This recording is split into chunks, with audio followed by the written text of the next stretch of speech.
Hey guys, what's up?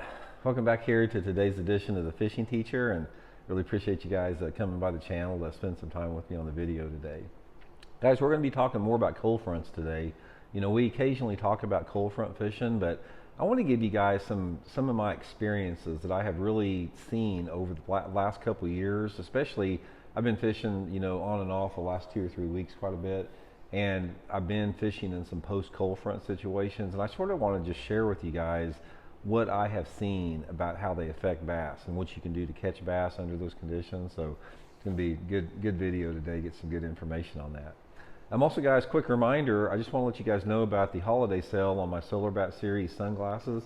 If you get a pair between now and the end of the month here in December, you can get them at 50% off.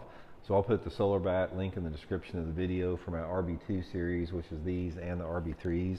You can get them there. And also, guys, please swing by and check out Tackle Warehouse. They got a bunch of good holiday sales going if you guys are interested in that. I'll link that in the description also. So really appreciate you guys putting up with the plugs there.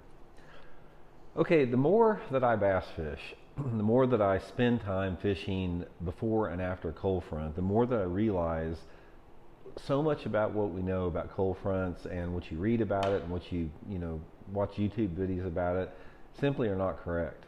It's like the more and more that I experience it personally, cold front fishing for bass, I'm convinced that cold fronts do not shut bass off. They don't. That's been the biggest myth, I think, that has been put out there in the fishing industry. It's like, oh man, there's a front coming through, the fish are going to be biting really good, and then after that front comes through, it's going to suck. And a lot of times that happens, but usually what happens is because you haven't adjusted your technique to the pre or post frontal conditions. Now, here is normally what happens, and almost without exception, it's like every frontal system is different in terms of the intensity of it, the type of cloud cover, the type of wind, the type of rain, the temperature drops, everything around it. They're all different, but for the most part, when you have a frontal system approaching that's getting ready to hit, you know, you have a dropping barometric pressure, you usually have a southerly or southwesterly airflow. Temperatures are usually normal or above normal, and you know, based upon the type of front, you know, you may or may not have some heavy clouds moving in. There can be different stuff with that. And under those conditions, those are real conducive for the bass to get active on reaction baits and moving baits. That's why before a front comes through, you usually notice the fishing is really good on your baits like your crankbaits and your spinner baits, your topwaters, larger baits that actually move through the water column. The fish are aggressive. There's just something about all of those variables connected, whatever it does to the plankton and algae moving in the water or the bait fish or whatever, but bass are usually a little bit more active in terms of chasing reaction lures. Now, after that front comes through, again, depending upon the front, you can have a bluebird sky condition, you can have partly cloudy, you can have cloudy, you can have wind, or you can have no wind. There's a lot of different variables to that.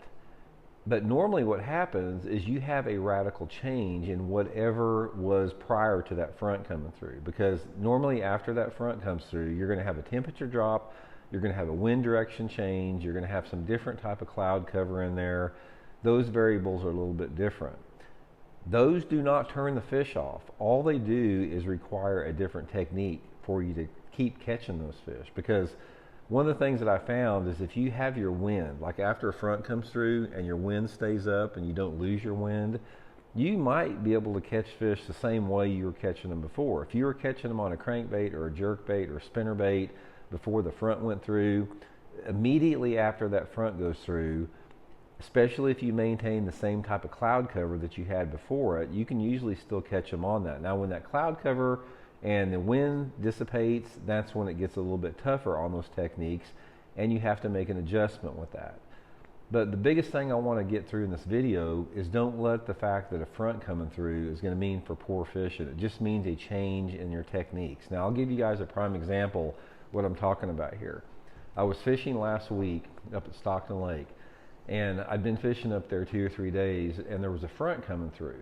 And prior to this front coming through, I was catching them on a flat-sided Megabass Division 110, you know, sort of like a pearl white looking color like that.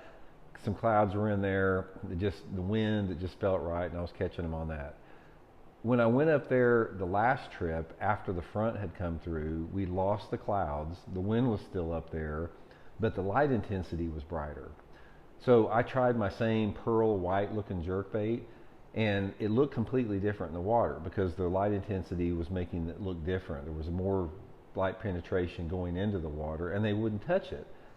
So common thinking would say, oh, the front went through, they're just not biting. So I experimented, and eventually I went to a translucent looking color, like a clear Megabass Vision 110, and started catching them really good. And those fish were still there. They just became light sensitive after the front. Now this is only one example of that. Sometimes those fish will not chase a jerkbait after the front. You got to slow down with a Ned rig or a jig or a football head jig.